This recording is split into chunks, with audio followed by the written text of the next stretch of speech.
Selamat datang kembali di channel YouTube Kisah Para Leluhur Nusantara. Pada kesempatan ini kami hendak memberitakan tentang Alap-alap Laut Kidul karya Hoping Hu bagian 20A. Oh, begitukah? Lega hatiku mendengar keteranganmu, Den Mas. Jadi tidak ada perubahan dalam rencana semula, bukan? Sama sekali tidak ada perubahan, Aki. Akan tetapi bagaimana dengan tugasmu? Andika bertugas untuk menghubungi murid-murid Andika untuk diajak membantu kami bersama anak buah mereka yang cukup banyak jumlahnya. Mengapa kini kami dapati Aki berada di sini berempat saja dengan 3 murid Aki, membawa 2 orang tawanan? Siapakah nama 2 orang tawanan muda ini, Aki? Pemuda ini bernama Jatmika, dan gadis ini bernama Listiani. Mereka memiliki ilmu tinggi, sakti mandraguna, Den Mas. Maka terpaksa kami ikat kedua tangannya agar tidak memberontak. Aji dalam pengintaiannya tersentak kaget dan heran bukan main. Kakek itu menyebut nama Sulastri sebagai Listiani. Dan pemuda tampan itu ternyata adalah Jatmika, putra Ki Sudrajat. Teringatlah dia betapa Ki Sudrajat berpesan kepadanya sebelum mati agar kalau dia bertemu dengan Jatmika, dia suka membantunya. Dan sekarang dia bertemu dengan Jatmika yang menjadi tawanan bersama Sulastri. Akan tetapi mengapa Sulastri diperkenalkan sebagai Listiani? Biarpun hati Aji merasa penasaran sekali, akan tetapi dia tidak berani gegabah turun tangan. Orang-orang itu agaknya bukan orang sembarangan, terutama kakek yang disebut Aki Mahesa Sura itu. Dan Tumenggung itu pun bukan orang lemah. Ditambah lagi 3 orang murid kakek itu dan di luar masih ada 2 losin orang yang memegang senjata api. Keadaan musuh kuat sekali. Jatmika dan Listiani? Nama yang bagus, terutama Listiani itu. Akan tetapi ceritakan hubungan kedua orang muda ini dengan tugasmu itu, Aki. Aki Mahesa Sura menghela napas panjang lalu berkata, kunjunganku kepada perkumpulan Munding Hideung yang dipimpin 2 orang muridku, si Munding Hideung dan Munding Bodas ternyata terlambat, Den Mas. Selagi aku bersama 3 orang muridku ini, Munding Beureum, Munding Koneng, dan Munding Hejo tiba di perkampungan Munding Hideung, kami bertemu seorang anggota Munding Hideung yang menceritakan bahwa perkumpulan itu baru saja diobrak-abrik sepasang muda-mudi yang sakti mandraguna. Bahkan 2 orang muridku, Munding Hideung dan Munding Bodas tewas di tangan kedua orang muda-mudi itu. Tentu saja aku menjadi marah dan dengan anggota itu menjadi penunjuk jalan, ditemani 3 orang muridku ini, akhirnya kami dapat bertemu dengan sepasang muda-mudi itu. Kami bertanding mati-matian, akan tetapi akhirnya kami berhasil menawan mereka. Inilah muda-mudi itu, Den Mas, yaitu Jatmika dan Listiani ini. Engkau menawan kami dengan licik dan curang. Engkau menangkap aku lalu Kakang Mas Jatmika untuk menyerah. Eulis membentak marah. Hehe, aku melakukan akal karena ingat agar mereka menyerah dan mau bekerja sama, Den Mas. Sayang kalau 2 tenaganya yang begini berharga dibunuh begitu saja. Ah, begitukah? Bagus sekali kalau mereka mau bekerja sama dan kurasa tidak perlu lagi tangan mereka dibelenggu. Aku menerima mereka berdua sebagai pembantu-pembantuku. Lepaskan saja ikatan mereka, Aki Mahesa Sura. Akan tetapi, anak Mas, mereka berbahaya sekali. Kalau belum ada kepastian mereka berdua mau benar-benar bekerja sama dengan kita, aku tidak berani melepaskan ikatan mereka. Pengecut. Eulis mencibirkan bibirnya. Aji yang mengintai menahan senyumnya. Itulah Sulastri. Tak salah lagi. Gadis itu boleh mengubah namanya, boleh mengubah apa saja. Akan tetapi tak dapat mengubah sikapnya yang galak pemberani dan suaranya yang lantang tajam itu. Kenapa takut, Aki? Nona ini bicara benar. Kita orang-orang gagah tidak sepatutnya bersikap pengecut. Andai kata mereka berdua setelah dilepaskan belenggunya lalu mengamuk, mereka dapat berbuat apa terhadap kita? Ada Andika di sini, ada pula 3 orang muridmu dan ada aku pula. Lihat ini. Tiba-tiba, begitu kedua tangan Tumenggung Jaluisa bergerak, tahu-tahu 2 pucuk pistol sudah berada di kedua tangannya. Gerakannya demikian cepat sehingga hampir tak tampak.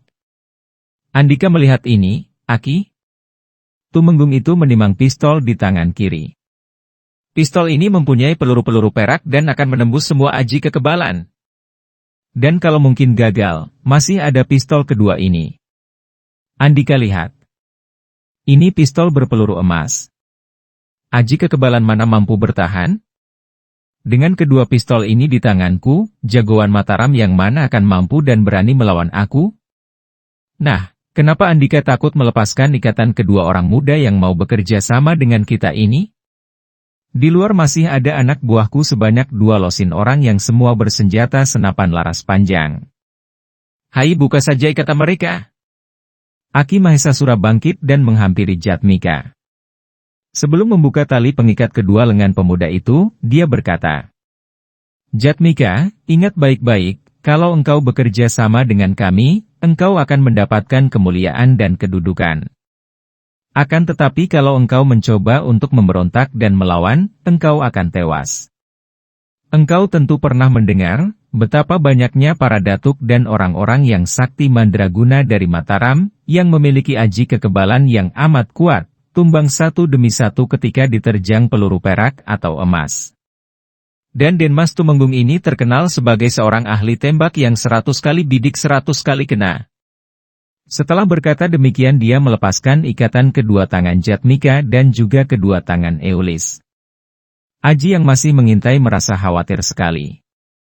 Dia maklum bahwa ucapan Tumenggung Jaluisa dan Aku Mahesasura tadi bukan hanya gertak kosong belaka. Dia sendiri sudah menyaksikan keampuhan pistol berpeluru perak itu. Ki Sudrajat, ayah kandung Jatmika juga tewas ketika disambar sebutir peluru perak.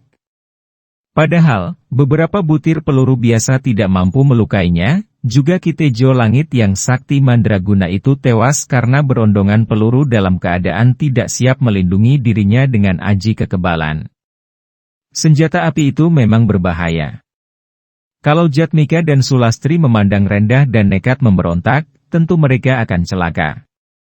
Akan tetapi dia merasa lega melihat sikap Jatmika tenang saja dan dia memandang kepadanya, dan di sinar matanya seperti mengisyaratkan agar gadis itu menurut saja kepadanya. Nah, sekarang harap kalian beritahukan kepada kami, kerja sama bagaimana yang kalian maksudkan dan tugas apa yang harus kami lakukan. Katanya sambil memandang tajam kepada Aki Mahesasura dan Tumenggung Jaluisa.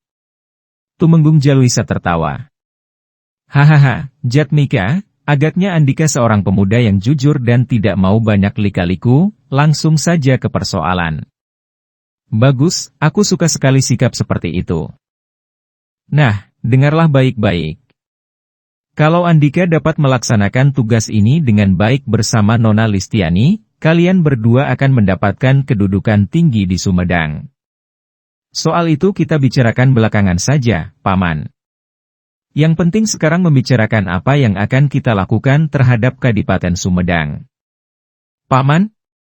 Ah, benar juga. Andika masih muda, paling banyak 22 tahun usiamu, memang pantas kau sebut Paman Tumenggung. Akan tetapi aku akan lebih suka kalau engkau dan Listiani ini menyebut Kakang Mas Tumenggung padaku. Haha, akan tetapi tidak mengapalah.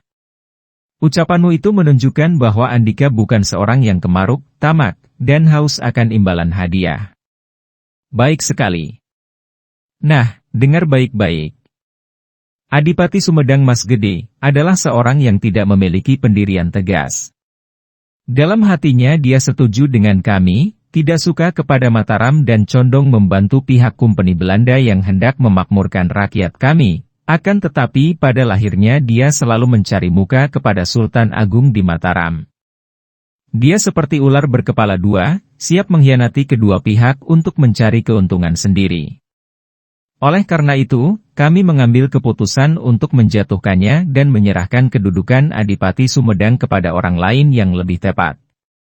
Menjatuhkan? Apa yang Andika maksudkan, Paman? Tanya Jatmika, memancing untuk mendapat keterangan yang lebih jelas walaupun dia sudah dapat menduga bahwa ternyata Tumenggung ini yang menjadi pemimpin pemberontakan seperti diceritakan ayahnya. Apalagi kalau tidak membunuh Pangeran Mas Gede yang tidak pantas menjadi Adipati Sumedang itu?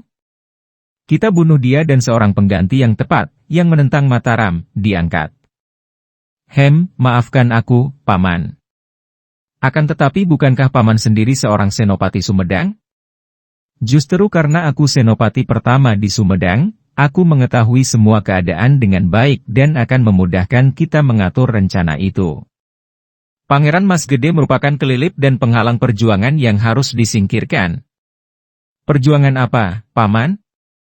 Perjuangan Sumedang menentang Mataram dan membebaskan diri dari kekuasaan Mataram, berdiri dan mendatangkan kemakmuran Lep. Ada rakyat kita dengan bantuan Kompeni Belanda yang kaya raya dan pandai itu.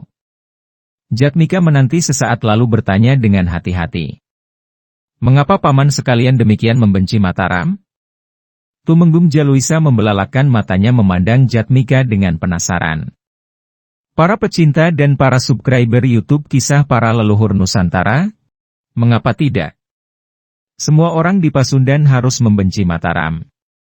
Lupakah Andika akan kisah lama yang terjadi kurang lebih 300 tahun yang lalu? Sang Maharaja Purana, Raja Pajajaran dengan niat baik dan rendah hati mengantarkan puterinya untuk menjadi pemaisuri Sang Prabu Hayam Wuruk atau Raja Sanegara. Akan tetapi apa yang dilakukan Raja Mataram itu? Raja Pasundan, Sang Maharaja Purana malah dihina, diharuskan mempersembahkan puteri beliau untuk menjadi seorang selir sebagai tanda menaklum. Pihak Pajajaran tentu saja menolak dan di Bubat itu terjadilah pertempuran yang berakhir dengan terbasminya pasukan Pajajaran. Sang Maharaja Purana sekeluarga berikut semua perwira dan prajurit binasa. Hayo katakan, siapa yang tidak membenci Mataram? Aku adalah seorang keturunan Menak, bangsawan, Pajajaran, maka aku akan selalu memusuhi Mataram. Karena Adipati Sumedang Pangeran Mas Gede condong tunduk kepada Mataram, maka dia menjadi musuhku pula. Jatmika menghela napas panjang. Tentu saja dia sudah pernah mendengar kisah lama itu dari ayahnya, akan tetapi dengan warna atau pendapat yang lain. Menurut ayahnya, pada waktu itu Sang Prabu Hayam Wuruk atau Raja Sanegara sama sekali tidak bermaksud menumpas Sang Maharaja Purana dari Pajajaran berikut semua pasukannya. Hal itu terjadi karena kesalahpahaman antara Ki Patih Gajah Mada dan para perwira Pajajaran, ditambah lagi usaha licik Raja Wengker untuk mengadu domba karena dia menghendaki Sang Prabu Hayam Wuruk agar menikah dengan seorang putrinya, bukan dengan putri Pajajaran itu. Ternyata kemudian, setelah terjadi perang Bubat yang menewaskan Sang Maharaja Purana berikut seluruh keluarganya, Sang Prabu Hayam Wuruk benar-benar menikah dengan putri Raja Wengker. Akan tetapi peristiwa itu sebetulnya adalah karena urusan pribadi, sama sekali bukan merupakan permusuhan antara Kerajaan Mataram dan Kerajaan Pajajaran. Maka, sungguh keterlaluan sekali kalau peristiwa itu dijadikan alasan oleh Tumenggung Jaluisa untuk memusuhi Mataram. Akan tetapi biarpun dalam hatinya dia tidak setuju, dia maklum bahwa kalau dia mengatakan hal itu, keselamatan dia dan Eulis akan terancam. Dia harus cerdik, mengambil sikap seolah menyetujui semua ucapan Tumenggung itu dan melihat perkembangan keadaan, mencari kesempatan untuk meloloskan diri bersama Eulis. Lalu bagaimana rencana itu, Paman Tumenggung? Dan kami berdua kebagian tugas apakah? Begini. Kami sudah merencanakan untuk melakukan penyerangan dan membunuh Sang Adipati pada besok siang kalau dia melakukan perjalanan berburu binatang di sekitar lembah sungai. Kami akan mengerahkan orang-orang untuk menyerang pasukan pengawal Adipati yang biasanya berjumlah sekitar 100 orang dan dalam keributan selagi para pengawal bertempur melawan orang-orang kami, Andika berdua agar muncul, mendekati Sang Adipati dan membunuhnya. Pengawalnya ada 100 orang. Apakah penyerbuan itu tidak berbahaya sekali? Tidak, walaupun orang-orang kami hanya sekitar 50 orang, namun mereka semua bersenjata bedil. Tiba-tiba Eulis yang hanya kehilangan ingatan tentang masa lalunya namun tidak pernah kehilangan kecerdikan itu, setelah mengerti akan segala rencana itu, bertanya. Tumenggung, rencana besok siang itu, andai kata Andika tidak bertemu dengan kami, lalu siapa yang akan melakukan itu? Sang Tumenggung menatap wajah cantik itu dan tersenyum. Tadinya kami rencanakan agar aku sendiri atau Mahesasura yang melakukan pembunuhan. Akan tetapi kehadiran kalian ini sungguh menguntungkan sekali. Kalau aku atau Aki Mahesasura yang melaksanakan penyerangan untuk membunuhnya, tidaklah aman karena Sang Adipati telah mengenal baik aku dan Aki. Kenapa tidak menyuruh orang lain yang tidak dikenalnya? Bukankah Andika mempunyai banyak anak buah? Wah, itu berbahaya. Sang Adipati bukan orang lemah. Dia cukup tangguh, kita harus mengingat kemungkinan gagal, walaupun menurut perhitunganku, kemungkinan itu kecil sekali atau hampir tak mungkin. Akan tetapi andai kata kita gagal membunuhnya, kalau aku atau Aki yang melakukan, tentu kami akan ketahuan. Sebaliknya, kalau kalian yang melakukan, andai kata gagal sekalipun, dia tidak akan mengenal kalian. Kalau gagal pun, aku tetap aman dan dapat merencanakan penyerangan berikutnya. Mengertikah kalian sekarang? Jatmika dan Eulis mengangguk setelah saling pandang sejenak. Kami mengerti. Dan kalian besok siang sanggup melaksanakannya? Kembali Eulis memandang Jatmika dan pemuda itu yang menjawab. Kami sanggup.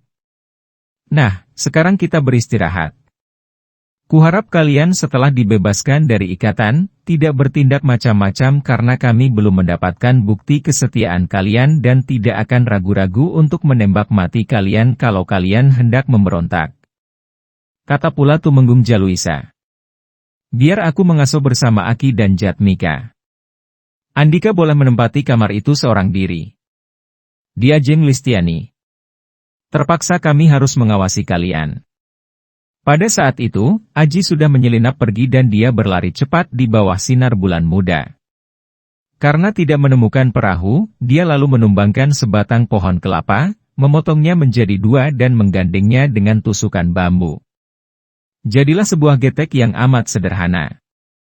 Dengan getek dari dua batang pohon kelapa yang digandeng dengan bambu, dia pun menyeberangi sungai dan melanjutkan perjalanannya, berlari cepat menuju arah Sumedang yang sudah diketahuinya karena tadi siang dia sudah bertanya-tanya orang dalam perjalanannya. Sambil berlari, tiada hentinya dia berpikir tentang Jatmika dan Sulastri. Mereka itu tampak begitu akrab. Ada perasaan tidak enak menyelinap dalam hatinya. Betapa tidak? Jatmika adalah seorang pemuda yang demikian tampan dan gagah. Akan tetapi sebetulnya tidak aneh kalau mereka itu berhubungan akrab, bantahnya sendiri. Bukankah mereka itu masih satu perguruan? Sulastri adalah murid atau lebih tepat, cucu murid Ki Ageng Pasisiran atau Ki Tejo Langit. Sedangkan Jatmika adalah cucu Ki Tejo Langit, putra dari Ki Sudrajat, anak angkatnya. Berarti antara Jatmika dan Sulastri tentu saja ada hubungan baik sekali bahkan mungkin tumbuh besar dalam satu lingkungan. Maka bukan hal aneh kalau gadis itu akrab dengan Jatmika. Kenyataan ini menghapus rasa tidak enak di benak Aji. Kini yang terpenting, dia harus cepat dapat bertemu dengan Pangeran Mas Gede, Adipati Sumedang yang sedang ditunggu bahaya maut. Walaupun dia masih ragu dan juga penasaran mengapa Jatmika dan Sulastri mau menerima kerja sama itu. Benarkah Jatmika dan Sulastri sudi menjadi antek pengkhianat dan anak buah Kumpeni Belanda? Dia teringat pula kepada kakak tirinya, Hasanuddin. Kakak tirinya itu pun sudah terseret ke lembah hina, menjadi antek Kumpeni Belanda. Kenapa orang-orang begitu mudah terpikat umpan kedudukan dan harta benda? Untung baginya malam itu langit cerah dan bulan muda memberikan penerangan cukup, sehingga dia dapat melakukan perjalanan cepat sekali. Ketika fajar menyingsing, tibalah dia di luar sebuah dusun. Kebetulan dia melihat seorang petani setengah tua memanggul cangkul. Agaknya petani yang amat rajin ini sudah hendak bekerja di sawah ladangnya sepagi itu. Aji menghadang di depan petani itu dan sebelum petani itu terkejut, Aji sudah mendahului dengan teguran yang ramah dan lembut. Selamat pagi, Paman. Rajin benar sepagi ini sudah hendak bekerja di ladang. Yah, kalau saya menanti sampai matahari terbit, jangan-jangan saya malah tidak sempat lagi menggarap ladang, Den Mas. Jangan sebut saya Den Mas, Paman. Saya juga orang desa seperti Paman. Akan tetapi kenapa kalau matahari terbit Paman malah tidak sempat menggarap ladang? Wah, Nak Mas. Orang sedusun kami jadi repot sejak malam tadi. Kami harus melayani tamu agung, maka saya pagi-pagi sekali segera saja ke ladang agar terhindar dari kesibukan nanti. Tamu agung? Siapakah dia, Paman? Wah, bukan blaen-blaen, main-main, Anak Mas. Tamu yang kini bermalam di rumah kepala dusun adalah Gusti Adipati Sumedang sendiri. Para pengawalnya, kurang lebih 100 orang bersama perwira-perwiranya mondok di pendopo rumah kepala dusun sampai penuh dan ramainya bukan main. Semalam kami harus melayani semua keperluan para prajurit itu. Berita itulah yang dicari Aji. Baiklah, Paman. Lanjutkan perjalananmu dan terima kasih. Andika hendak kemana? Tanya petani itu melihat Aji hendak melangkah ke arah dusun. Aku ingin menonton Gusti Adipati dan para prajuritnya. Wah, hati-hati, Nak Mas. Mereka galak-galak, salah sedikit mereka main tampar. Aji tidak menjawab melainkan cepat memasuki dusun itu. Tidak sukar baginya menemukan rumah kepala dusun yang jauh lebih besar daripada rumah penduduk lainnya. Dan dari luar saja tampak betapa di pendopo terdapat 5 orang prajurit yang bertugas jaga. Mereka melakukan penjagaan secara bergiliran. Aji cepat memasuki pekarangan rumah besar itu dan segera menghampiri pendopo. Para pecinta dan para subscriber YouTube Kisah Para Leluhur Nusantara, kiranya cukup sekian dulu untuk bagian ini. Silahkan ikuti kisah Alap-Alap Laut Kidul bagian selanjutnya di waktu dan jam yang sama, dengan cara klik subscribe dan juga loncengnya, agar Anda selalu mendapatkan notifikasi jika channel YouTube ini mengupload video berita terbaru.